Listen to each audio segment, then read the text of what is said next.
ডুবন্ত জনপদে লাখ লাখ মানুষের হাহাকার। আগ্রাসী বন্যায় লন্ডভন্ড নোয়াখালী, ফেনী, কুমিল্লা সহ 11 জেলা।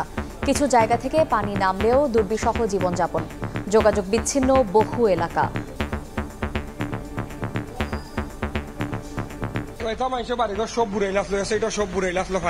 দেখি 1974 সালে একটা দেখছি, আর এই পর্যন্ত এরকম পানি দেখিনি। রোডে এতটুকু আছে, বাড়িতে মানুষের মাথার উপরেও চলে গেছে কোনো জায়গা। যা কিছু পারছি তা নিয়ে পৌঁছাচ্ছি। ছোট বাচ্চাদের অনেকে থাকে যে জ্বর, সর্দি কাশি হচ্ছে, স্কিন প্রবলেম হচ্ছে, তাদের যে প্রাথমিক সেবাটা আমরা ওইটা দিচ্ছি। ভারী বৃষ্টির সম্ভাবনা নেই উত্তর ও দক্ষিণ পূর্বাঞ্চলে। আগামী 24 ঘন্টার মধ্যে বন্যা পরিস্থিতি উন্নতির আশা। মারা গেছে এ পর্যন্ত 18 জন, গতকাল ছিল 13 জন। ফেনী, গোমতী, হালদা এই নদীগুলোর বন্যা পরিস্থিতি উন্নতি হবে। দেখছিলেন প্রধান শিরোনাম। দুপুরের সময় সঙ্গে আছি আমি শায়লা রহমান ইমা। এবার অন্যান্য শীর্ষ সংবাদ। দুর্যোগ এক করেছে দলমত নির্বিশেষে সব শ্রেণী পেশার মানুষকে। সহায়তা নিয়ে টিএসসিতে মানুষের ঢল। গণত্রাণ সংগ্রহে ব্যস্ত বৈষম্য বিরোধী ছাত্র আন্দোলন। বাঁধের পানি ছাড়া নিয়ে ভারতের বিরুদ্ধে মিথ্যাচারের অভিযোগ বিএনপির। নেতাকর্মীদের বন্যার্তদের পাশে দাঁড়ানোর নির্দেশ মির্জা ফখরুলের। ভারতে পালানোর সময় কানাইঘাট সীমান্ত থেকে আটক সাবেক বিচারপতি মানিক। সাবেক চিফ হুইপ আসম ও ফিরোজ গ্রেফতার। আদালতে তোলা হবে সালমান আনিস দীপুকে।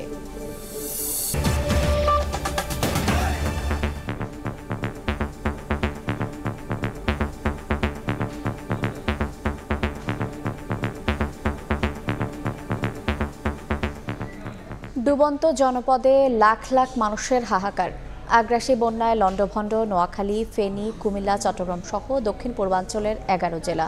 কিছু জায়গায় পানি কমলেও দুর্বিষহ জীবনযাপন করছেন অগণিত মানুষ। চলছে বেঁচে থাকার লড়াই। এখন পর্যন্ত মারা গেছেন 18 জন। এদিকে স্মরণকালের ভয়াবহ বন্যায় কৃষি, মৎস্য ও প্রাণী সম্পদেরও ব্যাপক ক্ষয়ক্ষতি হয়েছে। ফেনী ও নোয়াখালীর বন্যা কবলিত এলাকা ঘুরে বিস্তারিত জানিয়েছেন আতার কাউসার।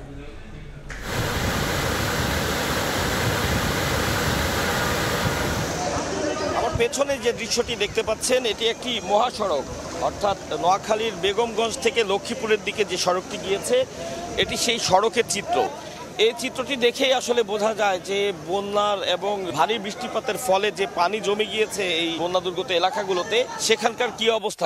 দেখি 1974 সালে একটা দেখছি, আর এই পর্যন্ত এরকম পানি দেখিনি। এখন তো কমতেছে না, বাড়তেছে। পানি আসলে গতকালকে এখানে, আজকে এখানে মঙ্গলবারও একটু ভালো ছিল, বুধবার থেকে বেশি জোরে আসতেছে আর কি। সড়কটি আশপাশের নিচু জমি থেকে অন্তত 3 ফুট উঁচুতে। তো সেই 3 ফুট উঁচু সড়কটিতে যদি পানি জমে থাকে, সেক্ষেত্রে নিচের যে জমিগুলো আছে এবং নিচে যে বাসভবন বা অন্যান্য দোকানপাট আছে সেগুলোর অবস্থা সহজেই অনুমেয়। আমরা দেখেছি যে গলা সমান পানি, এটি সেই নোয়াখালীর বেগমগঞ্জের কথা বলছি। হয়তো রোডে এতটুকু আছে, বাড়িতে মানুষের মাথার উপরেও চলে গেছে কোনো জায়গা। আল্লাহ যদি রক্ষা করে মানুষকে রক্ষা করবে, এছাড়া আর কোনো ব্যবস্থা নেই মানুষের। ভারত বাংলাদেশ সীমান্তর কাছাকাছি যে এলাকাগুলো রয়েছে, যেহেতু ত্রিপুরা রাজ্য থেকে যে উজানের ঢল, সে ঢলের কারণেই বেশি পানি জমেছে বন্যা দুর্গত এলাকাগুলোতে। তো সে জায়গাগুলোতে আসলে পানির পরিমাণ আরও অনেক বেশি। অবর্ণনীয় দুর্ভোগে পড়েছেন বন্যা দুর্গত এলাকার যে মানুষ রয়েছেন তারা। আমরা অনেক জায়গায় দেখেছি যে একতলা ভবনের পুরো একতলাই আসলে পানির নিচে, অনেকে ছাদে আশ্রয় নিয়েছেন এবং যে সকল টিনের ঘর রয়েছে সে সকল টিনের ঘরে তো আর ছাদে আশ্রয় নেওয়ার সুযোগ নেই। তারা আশপাশের যে আশ্রয় কেন্দ্রগুলো রয়েছে সে আশ্রয় কেন্দ্রে গিয়েছেন এবং সেই আশ্রয় কেন্দ্রগুলোতে আমরা খোঁজ নিয়েছি। তারা বলেছেন যে বিশুদ্ধ পানি এবং তাদের শুকনো খাবারের প্রচণ্ড সংকট রয়েছে। অর্থাৎ শুধুমাত্র পানিবন্দী জীবন বা পানির কারণে ঘর ছেড়ে চলে আসার যে কষ্ট, সে তার পাশাপাশি কিন্তু যুক্ত হয়েছে বিশুদ্ধ পানি এবং খাবারের যে সমস্যা তা। আমরা দেখেছি যে মানুষের মধ্যে যে ভ্রাতৃত্ববোধ, মানুষের প্রতি যে ভালোবাসা, তার একটি উজ্জ্বল নিদর্শন গত বেশ কদিন ধরে আমরা দেখতে পাচ্ছি। যে যেভাবে পারছে মানুষকে সাহায্য করছে, কেউ পানি দিয়ে, কেউ খাদ্য দিয়ে, কেউ আশ্রয় দিয়ে, প্রত্যেকে সাহায্য করছে, যেটি আসলে এই মুহূর্তে এই বানভাসী মানুষের জন্য সবচেয়ে বেশি প্রয়োজন। সেটি তারা করছেন এবং একই সাথে দেশের বিভিন্ন অঞ্চল থেকে ত্রাণ নিয়ে আসছে। শুধু বাজারে কিছু লোকে ওখান থেকে টাকা কালেকশন করি, ওইখানে কিছু লোকের দিতেছে, আর টোটাল গ্রামে গঞ্জে কে কোথায় আছে কখনো কেউ নাই। আমি গতকালকের কথা একটু বলতে চাই। আমরা গতকালকে ফেনী মহিপাল এলাকায় ছিলাম। ঢাকা চট্টগ্রাম মহাসড়কের মহিপাল অংশে বারৈয়ারহাট থেকে মহিপাল পর্যন্ত পুরো সড়কটি পানির নিচে তলিয়ে গেছে এবং যার প্রেক্ষিতে চট্টগ্রাম থেকে বারৈয়ারহাটের পরে আর কিন্তু ফেনীর দিকে আসার কোনো সুযোগই নেই। তাও আমরা দেখেছি যে যেভাবে পারছেন হেঁটে তারা বারৈয়ারহাট থেকে অন্তত 20 কিলোমিটার হেঁটে মহিপালের দিকে আসছেন। অবর্ণনীয় কষ্ট, দুর্ভোগ আমরা দেখেছি গতকাল। এটি হচ্ছে তুলনামূলক কম দুর্ভোগ যে অংশটির কথা আমি বলছি। এর চেয়ে বেশি দুর্ভোগ পোহাচ্ছে যারা ফেনী 6টি উপজেলা, বিশেষ করে ছাগলনাইয়া এবং ওই দিকের আশপাশের যে সকল মানুষ রয়েছেন, যারা সীমান্তবর্তী কাছাকাছি এলাকার মানুষ, তাদের এখানে পানি অনেক বেশি পরিমাণে উঠেছে এবং আমাদেরকে যতটুকু জানিয়েছেন অনেকে যে আসলে অনেকে তাদের আত্মীয় স্বজন বা পরিবার পরিজনের কোনো খোঁজ পাচ্ছেন না। বানভাসী জলের কারণে বিদ্যুৎ বিভ্রাটের সৃষ্টি হয়েছে। সেই এলাকাগুলোতে আজকে 3-4 দিন ধরে বিদ্যুৎ নেই। স্বাভাবিকভাবে মোবাইল টাওয়ারগুলো কাজ করছে না। কেউ আসলে তাদের স্বজনদের খোঁজও নেওয়ার মতন কোনো উপায় নেই। যেদিকেই চোখ যায় শুধু পানি এবং গাছপালা যা দেখা যাচ্ছে এবং মাঝে মাঝে কিছু ঘরবাড়ি। এমন বেশ কিছু জায়গা রয়েছে যে জায়গাগুলোতে আসলে নৌকা দিয়ে যাওয়া ছাড়া আর কোনো উপায় নেই এবং এই একটি জিনিসের সংকট আমাদের নজরে এসেছে। যেহেতু এটি আশপাশে খুব নদীবহুল কোনো এলাকা না, এখানে কিন্তু বড় ধরনের কোনো নৌকা আগে থেকে যে এখানে ছিল এমন নয় বিষয়টি। অনেককেই আমরা দেখেছি ঢাকা থেকে ট্রাকে করে নৌকা তারা ভাড়া করে নিয়ে আনছেন এবং সেই নৌকা দিয়েই উদ্ধার কাজ চালাচ্ছেন, ত্রাণ কাজ চালাচ্ছেন এবং আমরাও চেষ্টা করেছি যে কোনো একটি নৌকায় করে ভেতরে গিয়ে যতটুকু সম্ভব মানুষের দুর্ভোগ তুলে আনা যায়। তো আমরা দেখেছি যে এমন অনেক জায়গা আছে যেখানে নৌকা ছাড়া যাওয়ার কোনো উপায় নেই, যার কারণে সেই জায়গাগুলোতে যে সকল মানুষরা আটকে রয়েছেন অনেককেই সেই নৌকার অপ্রতুলতার কারণে তাদেরকে সেখান থেকে উদ্ধার করে আনা সম্ভব হয়নি। অনেকে বলছেন যে মূল সড়কের কাছাকাছি যারা আশ্রয় কেন্দ্রে আছেন বা যারা মূল সড়কের আশেপাশে কিছু বাসভবনে আটকা পড়েছেন তারা যত সহজে ত্রাণ পাচ্ছেন, যারা আরও ভেতরে অবস্থান করছেন তারা কিন্তু সেই ত্রাণটি নৌকা যদি তারা আনেন সেক্ষেত্রে তারা কিন্তু তাদের কাছ পর্যন্ত পৌঁছাতে পারবেন। এই ছিল নোয়াখালীর এলাকার সর্বশেষ উপজেলা থেকে বন্যা সর্বশেষ তথ্য আমার কাছে। ফেনী সদর, পরশুরাম এবং সোনাগাজীতে এখনও হু হু করে বাড়ছে পানি। কোমর পানিতে দিনরাত কাটছে বানভাসীদের। তবে ফুলগাজী ও দাগনভূয়াতে পানি কমতে শুরু করলেও দুর্ভোগ কমেনি দুর্গতদের। বিস্তারিত জানাচ্ছেন রিপোর্টার আতিয়ার সজল। স্মরণকালের ভয়াবহ বন্যা ফেনী জুড়ে শুরু হয়েছে। ফেনীর ফুলগাজী, পরশুরাম, ছাগলনাইয়া এবং বিভিন্ন জায়গায় শত শত মানুষের বিভিন্ন আহাজারি। তারা শুধু তাদের স্বজনদের সন্ধান পাচ্ছে না, সন্ধান না পেয়ে তারা দিক বিদিক ছুটতে আছে। রবিবার থেকেই কিন্তু মূলত বাঁধ ভেঙে পানি প্রবাহিত হতে থাকে পুরো জেলা জুড়ে এবং এই যে পানি অব্যাহতভাবে ফেনীর ফুলগাজী, পরশুরাম দিয়ে একের পর এক লোকালয়ে প্রবাহিত হতে থাকে, সেই পানি কিন্তু আজ পর্যন্ত এখন বিভিন্ন নিম্নাঞ্চলে প্রবাহিত হচ্ছে। আপনাকে যদি বলি পুরো ফেনী জেলার চিত্র, সেক্ষেত্রে আমরা ফেনী শহরের শুধুমাত্র মহিপালের কিছু অংশ এবং ট্রাং রোডের একটি অংশ থেকে ডিসি অফিস পর্যন্ত, জেলা প্রশাসন কার্যালয় পর্যন্ত সড়কটি রয়েছে, এটি ছাড়া পুরো ফেনী পানিতে তলিয়ে রয়েছে। ফেনীর যে ব্যবসায়িক কেন্দ্রগুলো রয়েছে, তাকিয়া রোড, ইসলামপুর রোড, সেখানে কিন্তু শত শত যে ব্যবসায়ীদের, বড় বড় ব্যবসায়ীরা, পাইকারি যারা আড়তদার এবং মহিপালের বিভিন্ন আড়তদার, তারা যেটা বলছেন যে তাদের মালামাল ভিজে কোটি কোটি টাকার মালামাল নষ্ট হয়ে গিয়েছে। অন্য বছর যে একাধিকবার বন্যার কবলে পড়ে, সেক্ষেত্রে কিন্তু আমরা দেখেছি যে অল্প শুধুমাত্র ফুলগাজী, পরশুরামের মধ্যেই সীমাবদ্ধ থাকে, সেটি 2 দিন 3 দিন পরেই হয়তো কিছুটা কন্ট্রোলে চলে আসে।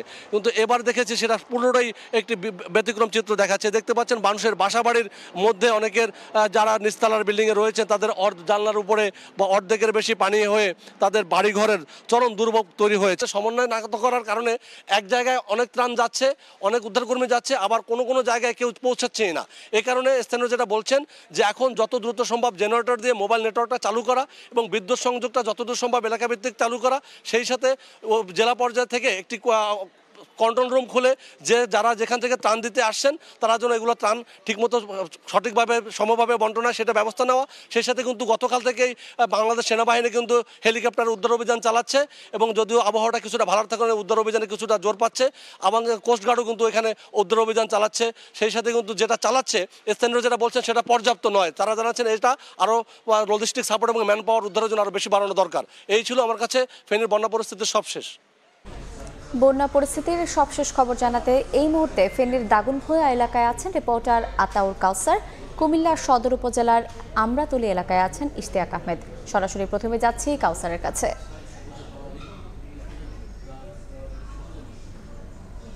ফেনীর সিলোনিয়া বাজার এলাকায় একটি জায়গায়, এবং আমি এর আগের লাইভে যেমনটি দেখিয়েছিলাম যে নোয়াখালী ফেনীর এই মহাসড়কটিতেও পানি উঠে গিয়েছে, এবং সেটি বলেছিলাম যে ফেনীর এই মহাসড়কটিতে যদি 1 ফিট পানি জমে তাহলে ধরে নিতে হবে রাস্তার পাশে অন্তত 4 ফিট থেকে 4.5 ফিট পানি জমে গিয়েছে। এবং যেটি আমি দেখাতে চাই যে উত্তর লালপুর একটি এলাকা, এই এলাকাটি রাস্তার পাশে কি পরিমাণ পানি এই রাস্তায় এবং এই এলাকায় জমেছে। একই সাথে এখানে যারা ত্রাণ দিচ্ছিলেন তারা এখানে ত্রাণ দিয়েছেন কিছু সময় ধরে, তারা আমাদের জানিয়েছেন যে এখান থেকে প্রায় 10 কিলোমিটার ভেতরে উত্তর লালপুরে বেশ কিছু ঘরবাড়ি রয়েছে, যে ঘরবাড়িগুলোতে তারা কোনোভাবেই পৌঁছাতে পারেননি, কারণ ওনারা বলছেন যে ওনাদের সাথে কোনো নৌকো নেই। এবং আমি সকাল থেকেই বারবার লাইভে যে জিনিসটি বলছিলাম যে বন্যার্তদের জন্য বা দুর্গতদের জন্য যারাই ত্রাণ নিয়ে আসুন না কেন বা যারাই তাদেরকে রেস্কিউ করতে আসেন না কেন, অন্যতম যে বিষয়টি দরকার বা অন্যতম যে জিনিসটি দরকার সেটি হচ্ছে নৌকা নিয়ে আসা। বা এখানে যেহেতু ওনারা অনেকেই ভেলায় করে অনেককে রেস্কিউ করছেন বা ত্রাণ দিচ্ছেন, কিন্তু সেটি আসলে খুব বেশি দূর পর্যন্ত তারা নিতে পারছেন না এমন অভিযোগই করছেন, যে কারণে তারা বলছেন যে যদি তাদের কাছে নৌকা থাকতো সেক্ষেত্রে তারা অনেক দূরে গিয়ে, যারা অনেক রিমোট এরিয়া আছে যেখানে অনেক দুর্গত মানুষ আটকা পড়ে আছে, তাদেরকে উদ্ধারও করতে পারতো বা তাদের কাছে প্রয়োজনীয় ত্রাণও পৌঁছাতে পারতো। তো আমি নিশ্চয়ই দর্শক দেখতে পাচ্ছেন যেখানে যে ঘরবাড়িগুলো রয়েছে অধিকাংশ ঘরবাড়িরই অর্ধেক পর্যন্ত পানি জমে গিয়েছে। এটি হচ্ছে মূল মহাসড়কের পাশের অংশ, এবং যত ভেতরে যাবে মানুষ আমাদেরকে তাই বলছে যে যত ভেতরে যাচ্ছে ততই কিন্তু পানির পরিমাণটা অনেক বেশি বাড়ছে। অর্থাৎ এমনও বলছে যে কিছু কিছু ঘরবাড়ির গোটা একতলা পুরোটি আসলে পানির নিচে নিমজ্জিত হয়ে গেছে, কেউ কেউ ঘরের ছাদে আশ্রয় নিয়েছে পানির হাত থেকে বাঁচতে। এবং এই যে ট্রাকে আমরা একটু আগে যে পিকআপটি দেখাচ্ছিলাম সেই পিকআপটিতে আমরা কিছু নারীকে দেখতে পেয়েছি, শিশুও রয়েছেন, এবং ওনারা বলছেন যে ওনারা আসলে আর এখানে থাকার মতো কোনো পরিবেশ নেই। জীবন বাঁচাতে ওনাদের যার কাছে যা সহায় সম্বল আছে তা নিয়েই তারা বের হয়ে এসছেন। তারা কোনো একটি নিকট জায়গায় কোনো আশ্রয় কেন্দ্র থাকলে সেই আশ্রয় কেন্দ্রে তারা যেতে চান। যদিও সেই আশ্রয় কেন্দ্রগুলোর ব্যাপারেও কিছুটা বলতে চাই যে আশ্রয় কেন্দ্রগুলো রয়েছে সেই আশ্রয় কেন্দ্রের অধিকাংশ মানুষ আমাদেরকে বলেছেন যে সুপেয় পানি অর্থাৎ বিশুদ্ধ পানি এবং শুকনা খাবারের যথেষ্ট অভাব রয়েছে। যারা ত্রাণ দিচ্ছেন তাদেরকে তারা আহ্বান জানিয়েছেন যে সিলোনিয়া বাজারের এখানে যে আশ্রয় কেন্দ্রটি রয়েছে সেই আশ্রয় কেন্দ্রে এসে যাতে প্রয়োজনীয় পর্যাপ্ত ত্রাণ তারা সরবরাহ করেন। তো এই যে মহাসড়কের দোনো পাশেই কিন্তু পানি জমে গিয়েছে, এবং মহাসড়কের দোনো পাশের যে নিম্নাঞ্চল পুরো নিম্নাঞ্চলটি প্লাবিত হয়েছে। অর্থাৎ এখানে যেমনটি আমি আমার ডান পাশের যে অঞ্চলটির কথা বলছিলাম যে এখানে 10 কিলোমিটার দূরেও প্রচুর পানি জমে গিয়েছে, এবং আমার বাঁ পাশের যে জায়গাটি অর্থাৎ দক্ষিণ দিকের জায়গাটিতেও প্রচুর পানি আমরা দেখতে পাচ্ছি, এবং সেখানেও রাস্তার পাশে অন্তত 20 হাত দূরেই কোমর সমান পানি হয়ে গিয়েছে। এবং তারা বলছেন যে আরো যত ভেতরে যাবে বুক সমান বা আরো বেশি পানি সেক্ষেত্রে দেখা যাচ্ছে। তো এটি ছিল ফেনীর শেষ সীমানা অর্থাৎ দাগনভূঞার আগের একটি বাজার। আমরা জানি যে ফেনীর কাছাকাছি যেহেতু বাংলাদেশ ভারতের সীমানা, এবং সেখানে পানিটি বেশি ছিল গত কয়েকদিন ধরে। একইভাবে সীমান্তবর্তী আরেকটি জেলা আছে কুমিল্লা, সেই কুমিল্লা জেলায় বন্যার্তদের কি অবস্থা বা বন্যার কি পরিস্থিতি সেটা জানাতে সেখানে আছেন আমাদের সহকর্মী ইশতিয়াক আহমেদ। সেখানে যেতে চাই, তার আগে বলতে চাই যে সিলোনিয়া বাজার এলাকা থেকে বন্যা পরিস্থিতির সর্বশেষ এই তথ্যই ছিল আমার কাছে। দাঁড়িয়ে আছে কুমিল্লা আদর্শ সদর উপজেলার যে কালকেরপাড় এলাকায়। সেখানে আমরা এসে আমরা দেখেছি যে রাস্তাটি রয়েছে সেটি কিন্তু ইতিমধ্যে প্লাবিত হয়ে পড়েছে, এবং আমরা এখানে এসে বেশ কয়েকজন স্থানীয় সাথে আমরা কথা বলেছি। তারা আমাদেরকে জানিয়েছে যে 1988 সালে যে বন্যা সেই বন্যা থেকে এবারও যে বন্যা তা কিন্তু দ্বিগুণ থেকে 3 গুণের মতো হয়েছে, এবং এমন ভাবে কুমিল্লা প্লাবিত হয়েছে তারা কখনো এর আগে এমনটা দেখেনি বলে আমাদেরকে জানিয়েছে। বৃহস্পতিবার রাতে কুমিল্লা বরিচং উপজেলার 16 নং যে ইউনিয়ন আছে সেখানে যে বুরবুরিয়া এলাকায় এই গোমতী নদীর বাঁধ ভেঙে কিন্তু প্রায় 35টি গ্রাম একেবারে প্লাবিত হয়, সেখানে গৃহবন্দী হয় অথবা বলা যায় যে পানিবন্দী হয় প্রায় 45,000 পরিবার। এবং সেই পানি কিন্তু ধীরে ধীরে বিভিন্ন গ্রামকে প্লাবিত করতে থাকে। তার পরবর্তীতে গতকাল আমরা দেখেছি যে ব্রাহ্মণপাড়া উপজেলা যে ঘুঙ্গর যে নদীর যে বাঁধও কিন্তু গতকালকে ভেঙে গিয়েছে। এর ফলে ব্রাহ্মণপাড়ার প্রায় 3টি ইউনিয়ন একেবারে প্লাবিত হয়ে পড়েছে এবং সেখানেও প্রায় 5,000 পরিবার কিন্তু পানিবন্দী হয়ে গিয়েছে। এবং আমরা সকাল থেকে দেখছি, আমরা এখানে এসে যে যারা বিশেষ করে যারা বিভিন্ন শিক্ষা প্রতিষ্ঠান থেকে এবং স্বেচ্ছাসেবক যে সংগঠনগুলো রয়েছে তারা কিন্তু ট্রাকে করে কিন্তু ত্রাণ নিয়ে যাচ্ছেন এবং তারা কিন্তু যারা পানিবন্দী যারা রয়েছে অর্থাৎ বন্যায় কবলিত যারা রয়েছে তাদেরকে কিন্তু ত্রাণ দিয়ে সহযোগিতা করছেন। তারা কিন্তু খাবার, শুকনো খাবার, তার পাশাপাশি খাবার সালাইন এবং বিশুদ্ধ পানি সরবরাহ করছেন। এবং একটি বিষয় যদি জানিয়ে রাখতে চাই আপনাদেরকে, যে এই মুহূর্তে যে যারা ত্রাণ নিয়ে যাচ্ছেন তারা কিন্তু যারা আশ্রয় কেন্দ্রে যারা অবস্থান করছেন অর্থাৎ বুড়িচং এবং ব্রাহ্মণপাড়া উপজেলা যারা পানিবন্দী ছিল এবং তাদেরকে উদ্ধার করে আশ্রয় কেন্দ্রে নিয়ে যাওয়া হয়েছে, যাদেরকে নিরাপদ স্থানে রেখেছে, তাদেরকে কিন্তু এইসব শুকনো খাবার এবং পানি এবং বিশেষ করে খাবার স্যালাইন গুলো সরবরাহ করা হচ্ছে। তবে যেই সব এলাকাগুলো আমরা দেখেছি যেগুলো বেশি প্লাবিত হয়েছে অর্থাৎ যে সব এলাকাতে গলা সমান পানি রয়েছে অর্থাৎ সেই সব এলাকাগুলোতে কিন্তু এখনো পর্যাপ্ত পরিমাণ বলা যায় যে ত্রাণ নিয়ে যাওয়া সম্ভব হচ্ছে না, কারণ নৌকার সংকটের কারণে সেখানে যেতে হলে অবশ্যই নৌকা লাগবে এবং অথবা ট্রলার লাগবে। সেই কারণে কিন্তু ওইসব দুর্গম এলাকাগুলোতে যারা ত্রাণ নিয়ে যাচ্ছে তারা যেতে পারছেন না। তো সেই করতে বলা যায় যে কুমিল্লার যে বন্যা পরিস্থিতি সেটা কিন্তু অনেকটাই ভয়াবহ রূপ নিয়েছে। তো এই ছিল আমার কাছে সর্বশেষ খবর কুমিল্লা থেকে। কুমিল্লা এবং ফেনী থেকে বন্যা পরিস্থিতির সবশেষ খবর জানাচ্ছিলেন সহকর্মীবৃন্দ। মৌলভীবাজারে মনু নদীর পানি বেড়ে প্লাবিত হয়েছে 5 উপজেলা। পানিবন্দী হয়ে পড়েছেন 2 লাখের বেশি মানুষ। রাস্তাঘাট, ঘরবাড়ি তলিয়ে থাকায় চরম দুর্ভোগে পড়েছেন বন্যার্তরা। বিস্তারিত জানিয়েছেন আমিনুল ইসলাম। গেল কয়েকদিন ধরেই সিলেটের মৌলভীবাজার জেলা, এই মৌলভীবাজার জেলার কিন্তু বেশিরভাগ নিম্নাঞ্চল কিন্তু এই পানিতে ডুবন্ত ছিল এবং এখানকার যেসব মানুষজন রয়েছেন তারা কিন্তু অনেকটাই দুর্ভোগ পোহাতে হয়েছে। গেল 3 দিন ধরে যে পানিটি ছিল সেটি মনু নদের পানি এবং মনু নদের পানি সচরাচর এখানকার বাসিন্দারা যেটি বলেছেন যে সেটি সচরাচর এই মৌলভীবাজার শহরে প্রবেশ করে না, কিন্তু বাঁধ ভেঙে যাওয়ার কারণে কিন্তু মনু নদীর পানি এখানকার যেসব হাওরগুলো রয়েছে সেগুলো মারিয়ে লোকালয়গুলোতে ঢুকে পড়েছে এবং এখানকার বেশিরভাগ সড়কগুলো কিন্তু গেল 3 দিন ধরে ডুবন্ত ছিল। আজকে কিছুটা পানি কমেছে, যদিও আসলে বৃষ্টিপাত বন্ধ রয়েছে, কিন্তু ভারতের ভেতর থেকে আসা পানি প্রবাহ কিন্তু মানুষজনের মনে ভীতির সৃষ্টি করেছে। যদি হাওরটি কানায় কানায় পূর্ণ হয়ে ওঠে তাহলে এই পানির প্রবাহ এরকম থাকবে না, স্থানীয় যেসব বাসাবাড়ি রয়েছে সেই বাসাবাড়িতে ঢুকে পড়বে। যদিও গেল কয়েকদিন ধরে সিলেট থেকে মৌলভীবাজার গামী যেসব সড়ক রয়েছে সেই সড়কগুলো ডুবন্ত ছিল এবং মৌলভীবাজার থেকে কুলাউড়া যাওয়ার যে রাস্তাগুলো ছিল সেগুলো ডুবন্ত ছিল। আজকে কিছুটা উন্নতি হয়েছে বলা যায়। সব বুড়াইল আসলো, এটা সব বুড়াইল আসলো পানি।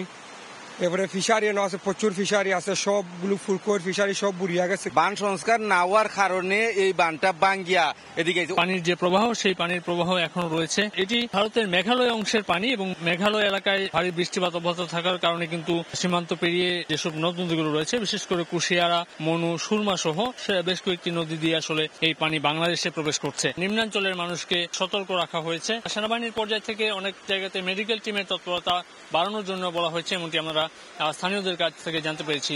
স্থানীয় পর্যায় থেকে যেটি জানতে পেরেছি যে উপজেলা প্রশাসন থেকে শুরু করে মৌলভীবাজার জেলা প্রশাসন যে ক্ষতিগ্রস্ত মানুষজন রয়েছেন তাদের পাশে দাঁড়িয়েছেন। ত্রাণ সহায়তা যেটি দেওয়া হচ্ছে সেটি অপ্রতুল আরো বাড়াতে হবে। তো এই অবস্থার মধ্য দিয়ে আসলে মৌলভীবাজার জেলার মানুষজনের যে ভোগান্তির চিত্র সেটি এখনো রয়েছে, তবে তাদেরকে এই পানি থেকে মুক্তি পেতে হয়তো কিছুটা সময় লাগবে। তো এই ছিল আসলে আমার কাছ থেকে সর্বশেষ। বন্যা পরিস্থিতির খবর জানাতে মৌলভীবাজারের মনু ব্যারেজ এলাকায় আছেন সহকর্মী আমিনুল ইসলাম এবং চট্টগ্রামের ফটিকছড়িতে আছেন রিপোর্টার শফিকুল আলম। সরাসরি প্রথমে যাচ্ছি আমিনুলের কাছে। মৌলভীবাজারের নিম্নাঞ্চলের মানুষের দুর্ভোগের যেন শেষ নেই। গেল 3 থেকে 4 দিন ধরে এই পানি মারিয়ে তাদেরকে চলতে হচ্ছে এবং মনু নদীর পানি বৃদ্ধি পেয়ে যে বাঁধ ভেঙে গেছে, এই বাঁধ ভেঙে বেশিরভাগ এলাকাতে কিন্তু পানি ঢুকে পড়েছে। আমরা এই মুহূর্তে রয়েছি মৌলভীবাজার উপজেলায়। মৌলভীবাজার জেলার যে সদর উপজেলা থেকে শমশেরনগর যাওয়ার যে একমাত্র সড়কটি রয়েছে সেই সড়কটি এখনো আপনি দেখতে পাচ্ছেন দর্শক পানিতে নিমজ্জিত রয়েছে এবং এই এলাকার যেসব মানুষজন রয়েছেন তারা কিন্তু এই ভোগান্তি উপেক্ষা করেই আসলে তাদেরকে চলতে হচ্ছে। তাদের প্রয়োজন স্বার্থে এই সড়কটি ধরেই তারা চলাচল করছেন।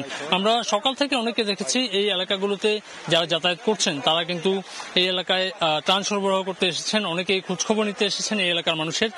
তারা তাদের পর্যায় থেকে সহযোগিতা করছেন এবং স্থানীয় যে প্রশাসন রয়েছে, স্থানীয় প্রশাসনের পর্যায় থেকে আশ্রয় কেন্দ্রগুলো খোলা হয়েছে এবং এই এলাকার মানুষকে সরিয়ে নিয়ে তারা আশ্রয় কেন্দ্রে স্থান দিয়েছেন। সেনাবাহিনীর পাশাপাশি স্থানীয় প্রশাসন এবং এই এলাকার স্থানীয় মানুষজন যারা রয়েছেন বিভিন্ন সংগঠন থেকে তারা সহযোগিতা করছেন। তারপরেও বলা যায় যে যেহেতু এই বন্যাটি একটি ভারতের প্রবল ঢল থেকে শুরু হয় এবং 4 দিন যাবৎ তারা এই ঢলের পানির সঙ্গে লড়াই করে চলেছেন, এই এলাকার মানুষের এই ভোগান্তি কমতে কিছুটা সময় লাগতে পারে, কেননা এই ঢল এখন অব্যাহত রয়েছে। মনু নদী আপনারা জানেন যে ভারতের যেসব পাহাড়ি অঞ্চল রয়েছে, পাহাড়ি অঞ্চল থেকে এই মনু নদীর সৃষ্টি, বিশেষ করে ত্রিপুরার পাহাড়ি অঞ্চল থেকেই এই পানির প্রবাহটি মনু নদী হয়ে আসে এবং সিলেট অঞ্চলে আপনারা জানেন যে বেশিরভাগ এলাকাতে মেঘালয় এবং এর তৎসংলগ্ন যেসব এলাকাগুলো রয়েছে সেই এলাকাগুলোর পানি আসলে সিলেট অঞ্চল হয়ে নামে।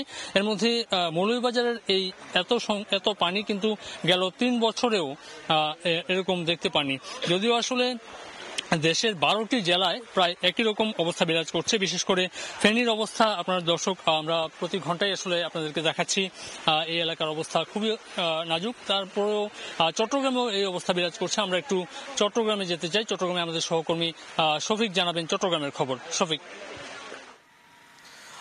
আসলে বেলা গড়ার সাথে সাথে আমরা যতটুকু দেখছি পানি কমতে শুরু করেছে, তবে যে বন্যা কবলিত যে এলাকাগুলো রয়েছে সেখানে বিভিন্ন ত্রাণ সামগ্রী সেখানে ভেতরে বিতরণ করছে। আসলে যেখানে এই যে একটি গ্রাম সুন্দরবন, একটি ইউনিয়ন সুন্দরপুর, এই ইউনিয়নে যারা ভিতরে আটকে ছিল, যারা মানুষগুলি বিভিন্ন বাসা বাড়িতে আটকে ছিল, বিভিন্ন ঘরে আটকে ছিল, পানি কমার সাথে সাথে জায়গা ঘর থেকে বের হয়ে আসছে। এবং আমরা সকালেও দেখেছিলাম এই সুন্দরপুরের ভেতরে কিন্তু বিভিন্ন মেডিকেল টিম এবং বিভিন্ন বন্যার্তদের জন্য বিভিন্ন ত্রাণ সামগ্রী নিয়ে ভেতরে কিন্তু বিভিন্ন টিম ঢুকেছে। এবং শুধু এই কারণে চট্টগ্রামে যে 9টি উপজেলা যে বন্যা কবলিত হয়েছে, হাটহাজারী, ফটিকছড়ি, রাউজান, রাঙ্গুনিয়া, এবং এই যে পানি এগুলো হালদা নদী থেকে কিন্তু পানিগুলো এসেছে, যেগুলোর উৎপত্তি স্থল হচ্ছে খাগড়াছড়ি, অর্থাৎ ভারত থেকে যে পানি নেমে এসেছে ড্যাম পানি ছেড়ে দেওয়ার কারণে সেই পানিগুলো কুমিল্লা, যে নোয়াখালী, ফেনী সহ এই খাগড়াছড়ি দিয়েই কিন্তু পানিগুলো আসছে। সেক্ষেত্রে কিন্তু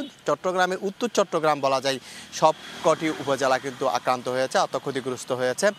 এবং এই পর্যন্ত আমরা 5 জনের মৃত্যুর তথ্য পেয়েছি এবং এখানে প্রায় 2 থেকে 3 লাখের বেশি মানুষ পুরো এই উত্তর চট্টগ্রামে বন্দী আছে ব্রাদার।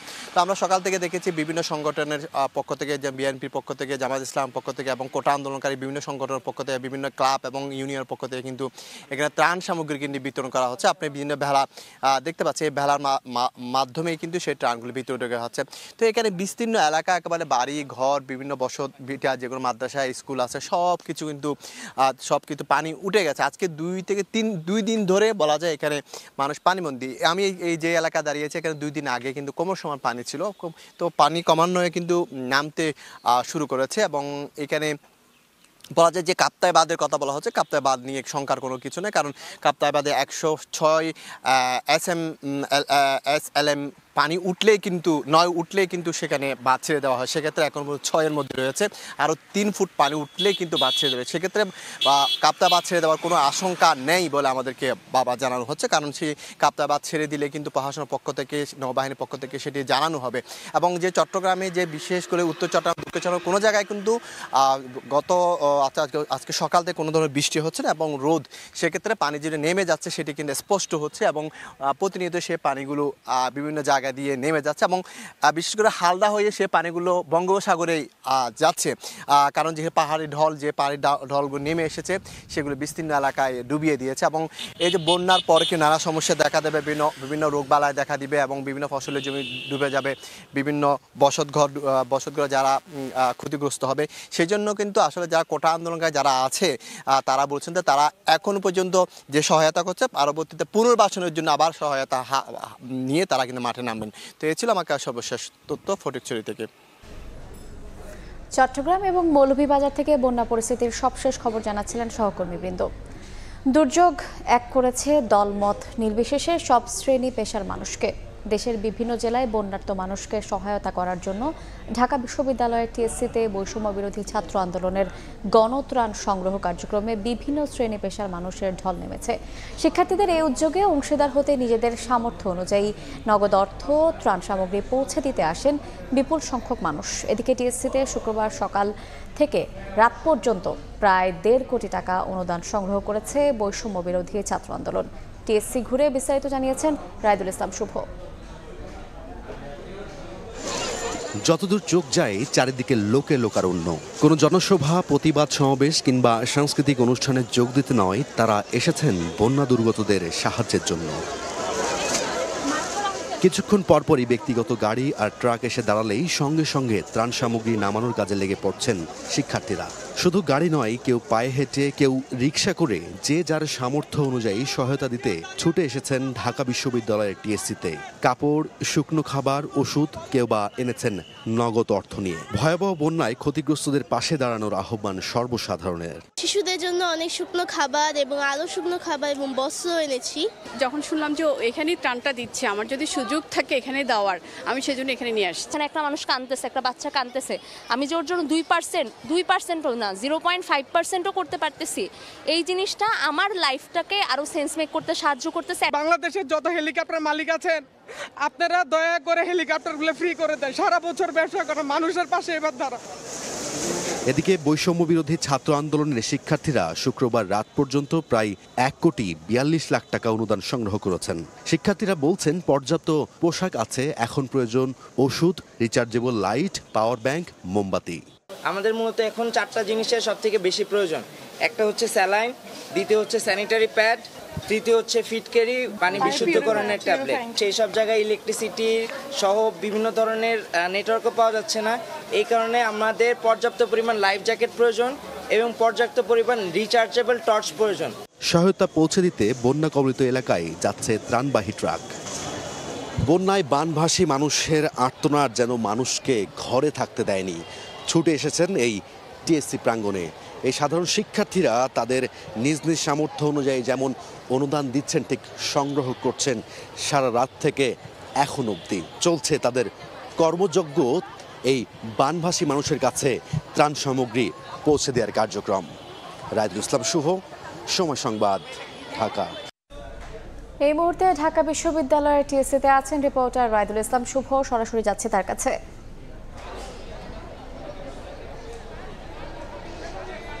টিএসসিতে গণমানুষের যেন ঢল নেমেছে, যে যার মতো করে বন্যার্তদের পাশে দাঁড়াতে যার যা সামর্থ্য রয়েছে, অর্থ থেকে শুরু করে বিভিন্ন শুকনো খাবার, কাপড় থেকে শুরু করে বিভিন্ন সামগ্রী নিয়ে হাজির হয়েছেন টিএসসিতে। এবং আমরা দেখেছি যে সকাল থেকে অনেক মানুষ পায়ে হেঁটে, গাড়িতে করে, ট্রাকে করে, বিভিন্ন ব্যক্তিগতভাবে, কোম্পানির মানে সম্মিলিতভাবে কিন্তু তারা তাদের এই বন্যার্তদের মানুষের পাশে দাঁড়ানোর জন্য বিভিন্ন সামগ্রী নিয়ে হাজির হচ্ছেন। আমরা এখন টিএসসি যে কেন্দ্র রয়েছে, মেয়তন কেন্দ্র, ওখানে যে মাঠটি আমরা দেখতে পাচ্ছি, এখানে কিন্তু কাপড় যেগুলো রয়েছে, সাধারণ মানুষ যারা রয়েছেন তারাও কিন্তু কাপড় দিয়েছেন এই বন্যার্তদের, যারা যেহেতু তাদের জীবন নিয়েই আসলে বেঁচে ফেরার একটা উপক্রম নিয়ে উঠে আসছে, তাদের কোনো কিছুই নিতে পারছে না, তাদের জন্য এই যে বেঁচে থাকার জন্য বা নিজেকে সুস্থ রাখার জন্য ভেজা কাপড় থেকে এই কাপড়, শুকনো কাপড়ের যে ব্যবস্থা রেখেছেন সাধারণ মানুষ, তারা কিন্তু টাকা, শুকনো খাবারের পাশাপাশি এই কাপড় চোপড় দেখছি ছোট বাচ্চা থেকে শুরু করে ছেলে মেয়ে উভয়ের জন্যই কিন্তু আমরা দেখতে পাচ্ছি যে কাপড়গুলো তারা নিয়ে এসেছেন। এবং এই যে শিক্ষার্থীরা কিন্তু সেই সকাল থেকে শুরু করে এখন পর্যন্ত তীব্র রোদের মধ্যে কাজ করে যাচ্ছে। তাদের একটি লক্ষ্য, এই ত্রাণ সামগ্রীগুলো সঠিকভাবে যারা একেবারেই অসহায়, যারা একেবারে পানিবন্দী অবস্থায় আছে, তাদের কাছে সঠিকভাবে যেন ত্রাণগুলো পৌঁছে দেওয়া যায়, সেটির চেষ্টা কিন্তু এই শিক্ষার্থীরা করে যাচ্ছেন। এবং আমরা যেমনটি জানি যে সকালে বৈষম্য বিরোধী ছাত্র আন্দোলনের শিক্ষার্থী যারা ছিলেন, তারা যেটি জানিয়েছেন যে তাদের যেই হিসাব, গতকাল সকাল থেকে সবশেষ রাত পর্যন্ত গণনা অনুযায়ী প্রায় 1.42 কোটি টাকা অনুদান সংগ্রহ করেছেন শিক্ষার্থীরা। এবং তারপর থেকে কিন্তু প্রতিনিয়ত আমরা দেখতে পেয়েছি যে অর্থ কিন্তু তারা, সাধারণ মানুষরা কিন্তু দিচ্ছেই, তারা অর্থ অনুদান সহ সকল কিন্তু জিনিস, শুকনো খাবার, স্যালাইন সব কিছুই দিচ্ছেন। এখন যে বিষয়টি বলছেন যে খাবার, স্যালাইন, ঔষধ, পাওয়ার ব্যাংক, মোমবাতি, এই সকল জিনিসগুলো কিন্তু সবচেয়ে বেশি প্রয়োজন এবং বিশুদ্ধ খাবার পানি এগুলো কিন্তু সবচেয়ে বেশি প্রয়োজন বলে শিক্ষার্থীরা বলছেন। তো একে একে কিন্তু ট্রাক বের হয়ে গেছে। দুপুরের পরে বেশ কয়েকটি ট্রাক বন্যা দুর্গত এলাকাতে যাওয়ার কথা রয়েছে বলে যেমনটা বলছিলেন শিক্ষার্থীরা। তো সব কিছু মিলিয়ে যদি বলতে চাই, এই মুহূর্তে টিএসসিতে মানুষের কিন্তু উপস্থিতি বেশ, তারা তাদের মতো করে ত্রাণ সামগ্রীগুলো নিয়ে আসছেন। এই ছিল আমার কাছে টিএসসি থেকে সবশেষ। সরাসরি ছিলাম ঢাকা বিশ্ববিদ্যালয় টিএসসি প্রাঙ্গণে। আগামী 24 ঘন্টায় উন্নতি হতে পারে বন্যা পরিস্থিতির, সম্ভাবনা নেই দেশের উত্তর পূর্বাঞ্চলে ভারী বৃষ্টিপাতেরও। সকালে সচিবালয়ে এক ব্রিফিংয়ে এ তথ্য জানিয়েছেন দুর্যোগ ব্যবস্থাপনা ও ত্রাণ মন্ত্রণালয়ের অতিরিক্ত সচিব KM আলী রেজা। জানান 11টি জেলায় পানিবন্দী আছে 9,44,548টি পরিবার। এই পর্যন্ত এসব এলাকায় সহায়তার জন্য 3,52,00,000 নগদ টাকা বরাদ্দ দেওয়া হয়েছে। 11টা জেলাতে 3,52,00,000 নগদ টাকা, 20,150 মেট্রিক টন চাল, 15,000 প্যাকেট শুকনা খাবার, 35 লক্ষ টাকা শিশু খাদ্য বাবদ এবং 35 লক্ষ টাকা গোখাদ্য বাবদ আমরা পাঠিয়ে দিয়েছি। মারা যারা গেছে এর মধ্যে কুমিল্লা 4 জন, ফেনী 1 জন, নোয়াখালী 3 জন, চট্টগ্রাম 5 জন, ব্রাহ্মণবাড়িয়াতে 1 জন, লক্ষ্মীপুর 1 জন, কক্সবাজারে 3 জন। আবহাওয়া সংস্থাসমূহের তথ্য অনুযায়ী আগামী 24 ঘন্টায় দেশের উত্তর পূর্বাঞ্চল এবং তৎসংলগ্ন উজানে ভারী বৃষ্টিপাতের সম্ভাবনা নেই। এই সময়ে মৌলভীবাজার, হবিগঞ্জ জেলার মনু, খোয়াই, ধলাই নদী এবং সংলগ্ন এলাকা বন্যা পরিস্থিতির উন্নতি হবার সম্ভাবনা রয়েছে। ফেনী, কুমিল্লা, চট্টগ্রাম জেলাসমূহের মহুরী, ফেনী, গোমতী, হালদা এই নদীগুলোর বন্যা পরিস্থিতির উন্নতি হবে আশা করা যাচ্ছে। বাংলাদেশে চলমান বন্যায় ক্ষয়ক্ষতির জন্য ভারতকে দায়ী করল বিএনপি।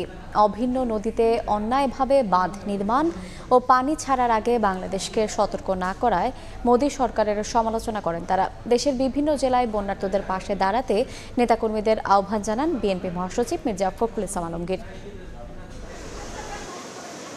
প্রলয়ঙ্করী বন্যার কবলে দেশের দক্ষিণ ও উত্তর পূর্বাঞ্চলের 11টি জেলার প্রায় 50 লাখ মানুষ। দুর্গত এলাকার মানবেতর অবস্থা তুলে ধরে শনিবার এমন পরিস্থিতির জন্য অভিন্ন নদীগুলোতে ভারতের বাঁধ নির্মাণ, ভাটির দেশ বাংলাদেশে বাঁধ খুলে দিয়ে একতরফা পানি প্রত্যাহার ও বাংলাদেশকে অবহিত না করাকে দায়ী করেছেন বিএনপি নেতারা। শনিবার সকালে দলের প্রতিষ্ঠাতা জিয়াউর রহমানের সমাধিতে শ্রদ্ধা জানানো শেষে বিএনপির স্থায়ী কমিটির সদস্য মেজর অবসরপ্রাপ্ত হাফিজ উদ্দিন আহমেদ গণমাধ্যমকে বলেন, ভারতের অন্যায় আচরণের কারণেই বন্যায় কষ্ট পাচ্ছে বাংলাদেশের মানুষ। 54টা নদী ভারতের মধ্যে দিয়ে প্রবাহিত হয়ে বাংলাদেশে প্রবেশ করেছে। প্রত্যেকটি নদীতে অন্যায়ভাবে ভারত সেখানে বাঁধ নির্মাণ করেছে। বিজেপি সরকার আসার ফলে তারা আমাদের যেসব আন্ডারস্ট্যান্ডিং ছিল সেখান থেকে পিছু সরে গিয়েছে। এখন প্রফেসর ইউনূস যদি এই সম্পর্কে, এটা বাংলাদেশের মানুষের প্রধান সমস্যা, পানি সম্পদের সমস্যা, এটি যদি তিনি সমাধান করতে পারেন ভালো। এদিকে জাতীয় প্রেস ক্লাবে এক আলোচনা সভায় অংশ নিয়ে বিএনপি মহাসচিব মির্জা ফখরুল ইসলাম আলমগীর বন্যার্তদের পাশে দাঁড়াতে নেতাকর্মীদের নির্দেশ দিয়েছেন। এই বন্যায় দুর্গত হয়ে, বানভাসী হয়ে, বাস্তুচ্যুত হয়ে এখন আশ্রয় খুঁজছেন এবং চরম দুর্ভোগে পড়তে হয়েছেন, সেই সমস্ত জনগণের প্রতি আমরা তাদের সঙ্গে সহমর্মিতা জানাচ্ছি এবং তাদের পাশে দাঁড়াবার প্রতিশ্রুতি দিচ্ছি। অন্তর্বর্তীকালীন সরকারকে জনগণের স্বার্থ বিবেচনায় দৃশ্যমান পদক্ষেপ নেয়ারও আহ্বান জানান বিএনপি মহাসচিব। আওয়ামী লীগের দোসররা এখনো সক্রিয় জানিয়ে ষড়যন্ত্র রুখতে সজাগ থাকার আহ্বানও জানান তিনি। অবশ্যই অতি দ্রুত জনগণের যে চাহিদা, সেই চাহিদাকে পূরণ করার জন্য রাজনৈতিক দলগুলোর সঙ্গে আলোচনা করে কিভাবে একটা নির্বাচন অতি দ্রুত করা যায় এবং সেই প্রয়োজনীয় সংস্কার করা যায়, সেটা নিয়ে এই ইন্টারিম গভর্নমেন্ট কাজ করবেন বলে আমরা প্রত্যাশা করি। আমাদের আস্থা রয়েছে, জনগণের আস্থা রয়েছে, সকলেরই আস্থা আছে, কিন্তু অবশ্যই সেটা সীমিত সময়ের মধ্যেই করতে হবে। শিগগিরই নির্বাচনের রোডম্যাপ ঘোষণা করতে অন্তর্বর্তীকালীন সরকারের প্রতি আহ্বানও জানান মির্জা ফখরুল। মার্জিয়া মুমু, সময় সংবাদ, ঢাকা। ভয়াবহ বন্যায় বিপর্যস্ত ভারতের উত্তর পূর্বাঞ্চলীয় রাজ্য ত্রিপুরাও। এরই মধ্যে মৃতের সংখ্যা বেড়ে দাঁড়িয়েছে 24 জনে। সেখানকার সবশেষ অবস্থা জানাতে ভারত থেকে সরাসরি যুক্ত হচ্ছেন সহকর্মী সুব্রত আচার্য। দেখুন, ত্রিপুরার বন্যা পরিস্থিতি নিয়ে উদ্বেগের যথেষ্ট কারণ রয়েছে। ইন্ডিয়ান আবহাওয়া দপ্তর ইতিমধ্যেই তারা পূর্বাভাস দিয়েছে যে আগামী 24 ঘন্টায় এই চলমান যে অতিবর্ষণ সেটি কিন্তু 7 থেকে 8 সেন্টিমিটার পর্যন্ত হতে পারে। আপনি জানেন যে 19 তারিখে শুধু দক্ষিণ ত্রিপুরাতেই 244 মিলিমিটার বৃষ্টিপাতের কারণে কিন্তু ভয়াবহ বন্যার কবলে পড়ে 8টি জেলার মধ্যে 6টি জেলা। আপনি জানেন যে গোমতী এবং দক্ষিণ ত্রিপুরাতেই মূলত এই বন্যা বা অতি বর্ষণের ফলে যে বন্যা পরিস্থিতি তৈরি হয়েছে তা কিন্তু ভয়াবহ আকার ধারণ করেছে। দেখা যাচ্ছে যে এখনো পর্যন্ত 18 লক্ষ মানুষ ত্রিপুরার মানুষ কিন্তু এই বন্যাতে ক্ষতিগ্রস্ত হয়েছে। ইতিমধ্যেই তাদের মধ্যে 64,000 মানুষ ইতিমধ্যেই যে বিভিন্ন ত্রাণ শিবিরে তারা কিন্তু প্রাণ বাঁচানোর জন্য আশ্রয় নিয়েছেন। একই সঙ্গে ইতিমধ্যে ভারতীয় বায়ুসেনার 4টি বিশেষ হেলিকপ্টার ইতিমধ্যে উদ্ধার তৎপরতা চালাচ্ছে এবং 11টি জাতীয় যে এনডিআরএফ ন্যাশনাল ডিজাস্টার ম্যানেজমেন্ট গ্রুপের যে সদস্য 11টি দলে বিভক্ত হয়ে কিন্তু এই উদ্ধার তৎপরতা চালাচ্ছে। এবার প্রশ্ন আসছে যে এই যে এত বিপর্যয়, মানবিক বিপর্যয়, সেটি কিভাবে মোকাবেলা করবে এবং এর পরবর্তীতে এই বৃষ্টি যদি ক্রমেই অব্যাহত থাকে তাহলে এর ভয়াবহতা আরও কোন দিকে যেতে পারে। আপনি জানেন যে এই বন্যার এই অতি বর্ষণের কারণে ইতিমধ্যেই বাংলাদেশের একটি বিস্তীর্ণ এলাকা 11টি জেলা কিন্তু ইতিমধ্যেই তীব্র মানবিক সংকটে পড়েছে এবং সেই সংকটের কিন্তু আরও ভয়াবহ রূপ ধারণ করতে পারে যদি আগামী 24 ঘন্টায় এই বৃষ্টিপাত যে আশঙ্কা করছে ভারতীয় আবহাওয়া দপ্তর সেই বৃষ্টিপাত অব্যাহত থাকে। স্বাভাবিকভাবেই ভারতীয় প্রশাসন ত্রিপুরার যারা এই বানভাসী মানুষ তাদেরকে উদ্ধারের তৎপরতা চালাচ্ছেন এবং কেন্দ্রীয় সরকার ইতিমধ্যেই কিন্তু তাদের যে সর্বশক্তি দিয়ে এই বন্যা দুর্গতদের কিন্তু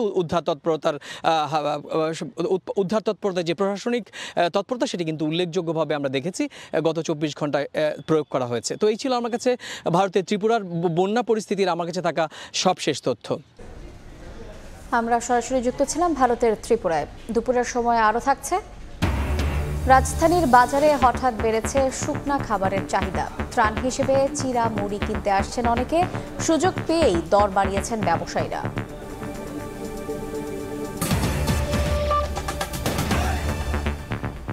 ছাত্র আন্দোলনে জনগণের বিপরীতে দাঁড়িয়েছিল পুলিশ। সামনে সাধারণ সদস্যদের রাখলেও পেছন থেকে নির্দেশনা দেন বাহিনীর তৎকালীন উচ্চপদস্থরা। এতেই জনগণের আস্থা হারিয়েছে পুলিশ সদস্যরা। দায়িত্ব নেয়ার পর আজ সংবাদ সম্মেলনে কথা বলেন ডিএনপির নতুন কমিশনার। জানালেন, নতুন বাংলাদেশে আস্থা হারানো কোনো পুলিশ কর্মকর্তা ডিএমপিতে থাকবে না। বৈধ বা অবৈধ অস্ত্র দিয়ে যারা আন্দোলন দমানোর চেষ্টা করেছে তাদেরও খুঁজে বের করা হবে। শনিবার দায়িত্ব গ্রহণের পর প্রথম আনুষ্ঠানিক সংবাদ সম্মেলনে ডিএমপি কমিশনার জানান, বৈধ বা অবৈধ অস্ত্র দিয়ে যারা আন্দোলন দমানোর চেষ্টা করেছে তাদের খুঁজে বের করা হবে। পাশাপাশি ভিআইপিদের রিমান্ডে নিয়ে আন্দোলনে তাদের সংশ্লিষ্টতা জানার চেষ্টা চলছে বলেও জানান তিনি। লাইসেন্সকৃত অস্ত্র ব্যবহার হয়েছে এগুলোতে, আবার ইলিগাল ফায়ারআর্মসের ব্যবহার হয়েছে। তো কাজেই চ্যালেঞ্জ আমাদের সামনে অনেক চ্যালেঞ্জ, যে এগুলোকে কীভাবে আমরা এই যে নিউট্রালাইজ করবো, আমাদের সামনে অনেক চ্যালেঞ্জ। আমরা প্রতিটা বিষয় আমাদের মাথায় আছে, আমরা চেষ্টা করবো এগুলো নিয়ন্ত্রণের জন্য। আপনার যে কোনো বিষয় তো তাৎক্ষণিক হয় না, তাই না? এটা একটা প্রক্রিয়া। তবে আপনারা এটা যে পরিচ্ছন্ন পুলিশিং দেখতে পাবেন, পরিচ্ছন্ন দেখতে পাবেন, নিউ ফেস দেখতে পাবেন। আর যাদের আস্থার সংকট বলছেন এনারা থাকবেন না। সংবাদ সম্মেলনে যাদের অপেশাদার আচরণের জন্য পুলিশ জনগণের প্রতিপক্ষ হয়েছে তাদের বিরুদ্ধে আইনগত ও বিভাগীয় ব্যবস্থা নেওয়ার প্রক্রিয়া চলছে বলেও জানান ডিএমপি কমিশনার। ধ্রুব ব্যানার্জি, সময় সংবাদ, ঢাকা। বাংলাদেশ সুপ্রিম কোর্টের সাবেক বিচারপতি শামসুদ্দিন চৌধুরী মানিককে সিলেটের সীমান্ত এলাকা থেকে আটক করেছে বিজিবি জানায়, শুক্রবার বিকেলে স্থানীয় আওয়ামী লীগ নেতাদের সহযোগিতায় কানাইঘাটে পৌঁছান মানিক। রাতে দনা সীমান্ত দিয়ে অবৈধভাবে ভারতে পালানোর চেষ্টা করেন তিনি। বিষয়টি টের পেয়ে সেখানে অভিযান চালিয়ে আটক করে ক্যাম্পে নেন বিজিবি সদস্যরা। 2015 সালে অবসর নিলেও বিভিন্ন অনুষ্ঠান ও টেলিভিশন টক শোতে কথা বলতেন শামসুদ্দিন চৌধুরী মানিক। সবশেষ কোটা বিরোধী আন্দোলন নিয়ে একটি বেসরকারি টেলিভিশন চ্যানেলের টক শোতে সঞ্চালকের উপর ক্ষিপ্ত হয়ে আপত্তিকর কথা বলে বিতর্কে পড়েন তিনি।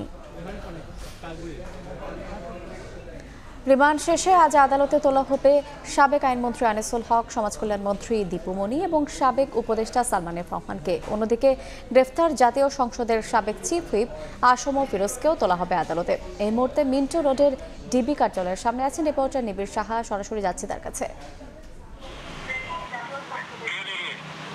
আসলে এখন থেকে মিনিট ঠিক 7 থেকে 8 মিনিট আগে একটি প্রিজন ভ্যান এই মিন্টো রোডের ডিবি কার্যালয়ে প্রবেশ করেছে, যেটিতে আসলে এই যে সাবেক প্রধানমন্ত্রী শেখ হাসিনার বেসরকারি শিল্প বিনিয়োগ বিষয়ক উপদেষ্টা সালমান এফ রহমান, সাবেক আইনমন্ত্রী আনিসুল হক এবং সাবেক সমাজ কল্যাণ মন্ত্রী ডাক্তার দীপু মনিকে যে আজকে আদালতে তোলা হবে, সেই তাদেরকে যে রাজধানীর সিএমএম কোর্টে তোলার জন্য যে প্রিজন ভ্যানে করে নিয়ে যাওয়া হবে সেটি কিন্তু আসলে প্রবেশ করেছে।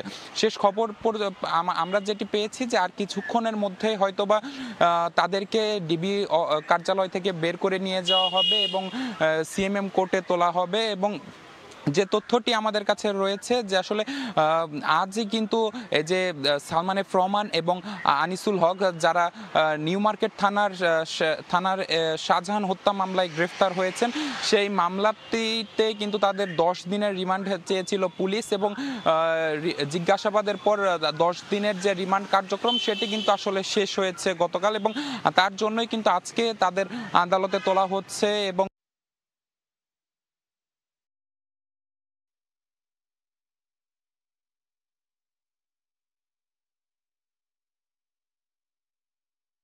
কিন্তু আসলে শেষ হয়েছে এবং সেজন্যই কিন্তু আজকে তাদের আদালতে তোলা হবে। এবং শেষ খবর পাওয়া পর্যন্ত আমাদের কাছে যে তথ্যটি রয়েছে যে আর কিছুক্ষণ পরই হয়তোবা তাদেরকে বহনকারী যে প্রিজন ভ্যান এবং তাদের বহনকারী যে বহরটি সেটি আসলে ডিবি অফিস থেকে বের হবে। তো সবকিছু মিলিয়ে এই ছিল আমার কাছে থাকা ডিবি অফিস থেকে সবশেষ খবর।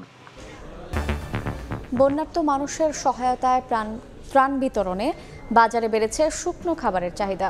তবে ক্রেতাদের অভিযোগ, সুযোগ পেয়ে প্রায় সব ধরনের পণ্যের দাম বাড়িয়েছেন ব্যবসায়ীরা। বিক্রেতাদের দাবি, যোগান কমে যাওয়ায় দাম বেড়েছে মিলগেটেই, ফলে বাধ্য হয়েই বেশি দামে বিক্রি করছেন তারা। এদিকে বাজারে পণ্যের দাম ঠিক রাখতে অভিযান চালিয়ে জরিমানা করেছে ভোক্তা অধিকার সংরক্ষণ অধিদপ্তর। দেশের দক্ষিণ পূর্বাঞ্চলে হঠাৎ বন্যায় বিপন্ন জনজীবন। তাদের পাশে দাঁড়িয়েছেন দেশের সর্বস্তরের মানুষ। শুকনা খাবার সরবরাহ করছেন অনেকেই। এ অবস্থায় রাজধানীর শুকনা খাবারের দোকানে বেড়েছে ক্রেতাদের ভিড়। শনিবার রাজধানীর কারওয়ান বাজার ঘুরে দেখা যায় খাবার কিনতে আসা লোকজনের ব্যাপক উপস্থিতি থাকলেও দেখা দিয়েছে পণ্যের ঘাটতি। বিভিন্ন দোকানে প্রায় শূন্য মুড়ি, চিড়া ও গুড়ের মজুদ। চাহিদা বেড়েছে পানি, বিস্কুট, মোমবাতির। তবে খাবার কিনতে আসা ক্রেতারা বলছেন সুযোগ পেয়ে প্রায় সব ধরনের পণ্যের দাম বাড়িয়েছেন ব্যবসায়ীরা। গুড়টাই পাইছি, গুড় এবং গুড়ও পুরোপুরি আমরা পাইনি। এক দোকানে বললো না যে চিড়া আছে, বলতেছে ওদের কাছে স্টক নাই, ওদের কোম্পানি দিচ্ছে না। দাম তুলনামূলক অনেক বেশি যাচ্ছে সবকিছু, একদম A to Z। সহযোগিতা করার জন্য এগুলো মালামালগুলো কিনছে নাকি? তার অর্থ এটা না যে কেজি প্রতি 10 টাকা, 20 টাকা, 30 টাকা, 40 টাকা যে বৃদ্ধি চাওয়া, এটা তো ঠিক না। বিক্রেতারা বলছেন অন্য সময়ের তুলনায় চাহিদা ব্যাপক পরিমাণে বেড়েছে।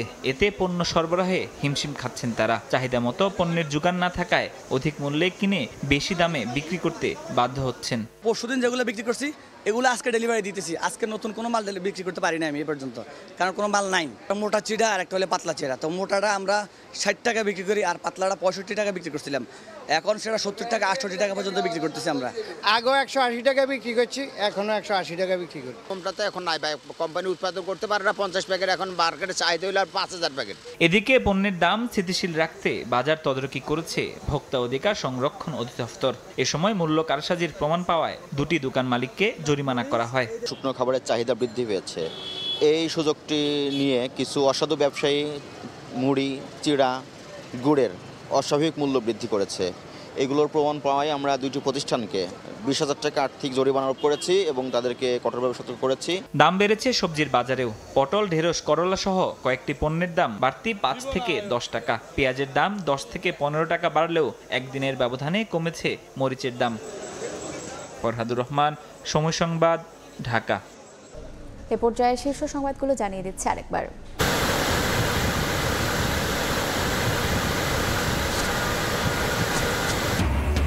ডুবন্ত জনপদে লাখ লাখ মানুষের হাহাকার। আগ্রাসী বন্যায় লন্ডভন্ড, নোয়াখালী, ফেনী, কুমিল্লা সহ 11 জেলা।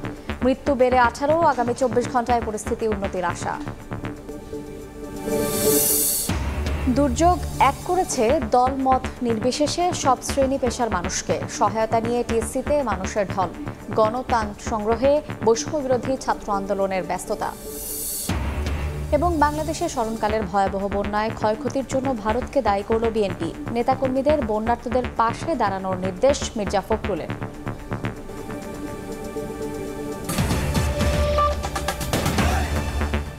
এই ছিল দুপুরের সময়ের। সঙ্গে থাকুন সময়ের।